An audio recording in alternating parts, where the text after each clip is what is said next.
Well, for the last few weeks now, the Inside Baseball headlines have been reading 7 weird tricks to end Hillary Clinton's campaign. Number 3 will leave you mystified. Wikileaks director Julian Assange assured us that we had information coming out that would ruin the Clinton campaign on Tuesday, and it's Tuesday and there's nothing there. So the question is, who is this guy? What is his game? And whose side should we be on? Hi, everybody. I'm Bill Whittle here with Steve Green and Scott Ott, bringing you the right angle on WikiLeaks and its controversial founder, Julian Assange. Guys, we've been watching Mr. Assange for 10 years now. I remember when his name first broke, it was because he released the interrogation records, or the interrogation methods, I should say, used in Guantanamo Bay. And I was out of my head furious. I've been to Guantanamo Bay. I know some of those guys. And for them to release, here's how we intimidate people and scare them, just made me nutty. However, today we find that these days, Julian Assange is, in fact, perhaps the only person doing something that used to be called journalism. He may be doing it illegally, but he is prying into the dark, dark corners of the party in power, and he's exposing genuine corruption and genuine misconduct. So it's really the same question for both of you. We'll start with you, Steve.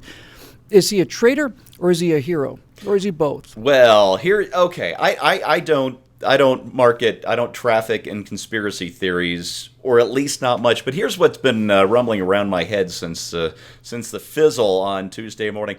Look, WikiLeaks, whatever you happen to think of Assange, whether you think he's a traitor or a hero or just a muckraker, you're right that he is doing journalists. He is exposing corruption. However, he's getting most of this stuff from Eric Snowden, who is a wholly owned subsidiary of Russian intelligence. So he releases to Assange what has been approved by the Kremlin, by Vladimir Putin and his people. So we get the truth. We just don't get the whole truth. We get the truth that the Kremlin, what Vladimir Putin wants us to know.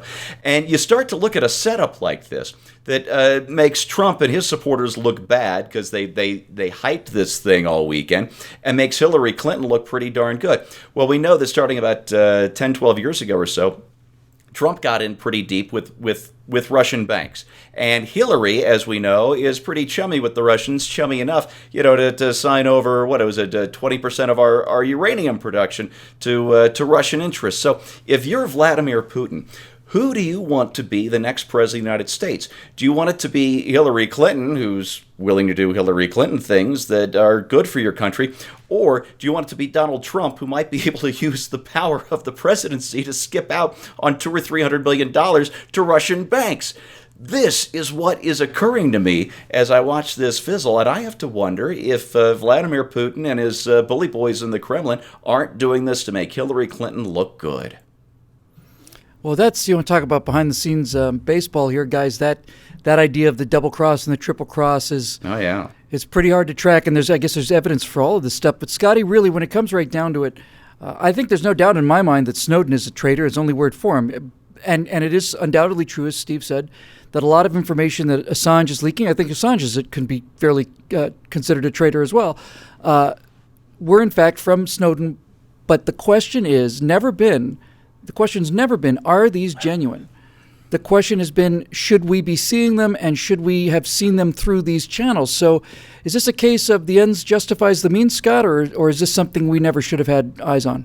Well, in a country that was framed on the idea that you should be securing your persons and property from illegal search and seizure from the government on you, is it okay if somebody digs into your stuff illegally, steals your stuff, and then finds that you've been doing something that most people wouldn't approve of, or something unethical, or something even illegal? Does that justify it after the fact, where you say, well, gee, I'm glad I broke into Bill's house and stole all his stuff because we found out that he's doing something illegal? I don't think so. And it doesn't make it any better when the people who are embarrassed by this, or the people who are implicated in these revelations, are rich or powerful or elitists or anything like that. We can't apply one set of standards to one group and not to another. We can't say, well, it wouldn't be okay if he got into my computer and stole all the stuff off of my computer, but it's okay that he did it to Hillary Clinton, or it's okay that he did it to Donald Trump or something like that. So I find this whole thing very disturbing. And while I get what you're saying about the idea that nobody's doing serious journalism anymore, serious journalism didn't mean stealing people's stuff. Serious journalism meant research. Serious journalism meant asking questions and going after people who refused to answer your questions and corroborating stories and digging in that way. Yeah, occasionally something would fall into your hands that was probably obtained, by nefarious means. But really, the work of the journalist is not to trade in stolen papers. The work of the journalist is to dig in and find connections and talk to people and show people the truth through those means. So I don't consider Julian Assange to be any kind of a journalist or even a boon to journalism. And I think on balance, the net effect of Edward Snowden and Julian Assange and other people like them has been deleterious to our form of government. It's been deleterious to truth. It's been deleterious to liberty. It's been harmful to all of those things. Wow. No. Yeah. That is a compelling argument. And my position, ladies and gentlemen, is certainly not firm on this. But again, the nice thing about having a set of principles is it gives you some kind of guidance when you're facing quandaries and dilemmas like this. So when I come to a situation like this, I think about freedom. That's always my first question. When I have a moral issue that I cannot resolve, I think about what is the pro-freedom position on this. And this is my reasoning as of today. There's no question that Assange and Snowden are both traitors. No question they committed crimes. No question they should be punished for it. And there's no question that they've damaged the national security. There's no question about that. The reason I'm starting to think differently about Julian Assange is that our republic is so ill that sometimes you take a cure when you're very desperate that you wouldn't take if you were just a little bit sick. Having leeches applied to your body isn't particularly fun, but in some cases it might do you some good. So my calculation is this: what of these avenues is the best way to secure the freedom of the American people and the American nation? And while I find the whole thing morally abhorrent, the fact of the matter is that the only person who is releasing the inside information of how corrupt this government has become is this traitor and spy. He is, in fact, releasing the information that Hillary Clinton extends to the depths of her foundation, the total amount of her emails. And my feeling, folks, is this: when the FBI is compromised is too soft a word.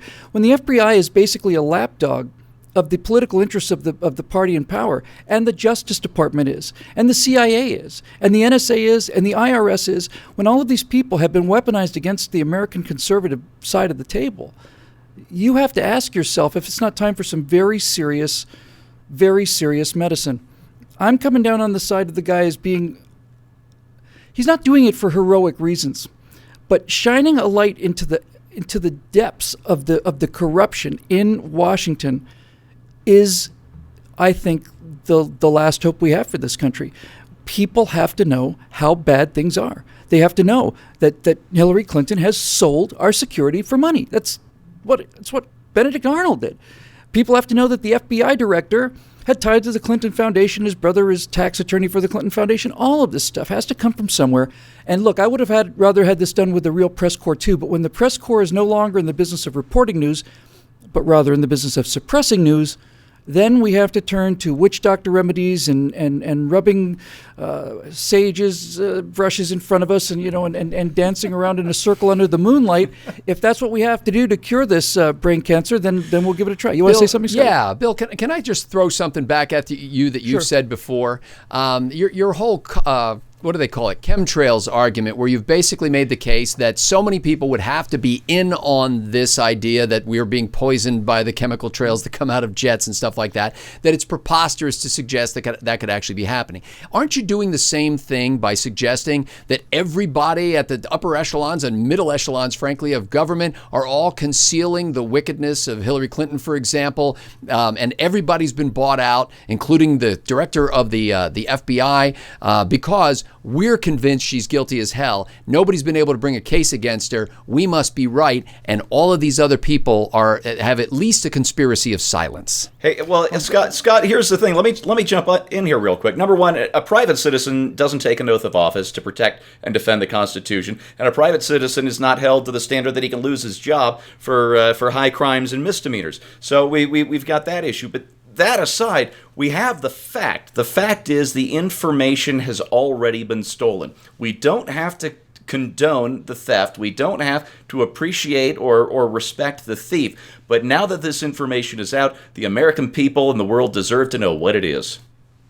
Well, Scotty, to answer your question specifically, I've made the case many times. There are 2 statutes that are crystal clear. If you do not return all of those records, that is a felony.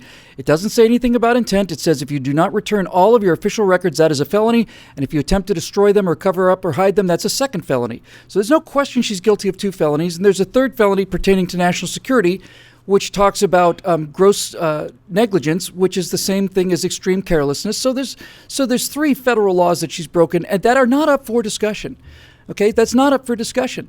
We know from the fact that there's 2 or 3 patriots left in this country. Their names are Trey Gowdy and a couple of these other guys who are pushing on this and not letting it go.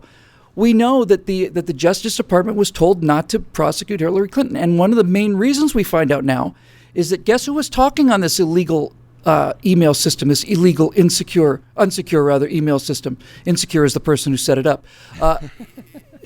The president of the United States, using some kind of wily, Coyote screen name, Wile E. Coyote, 69 at yahoo.com, the president of the United States, and he's been communicating with the Secretary of State on an unsecure server. So this is not imagining things.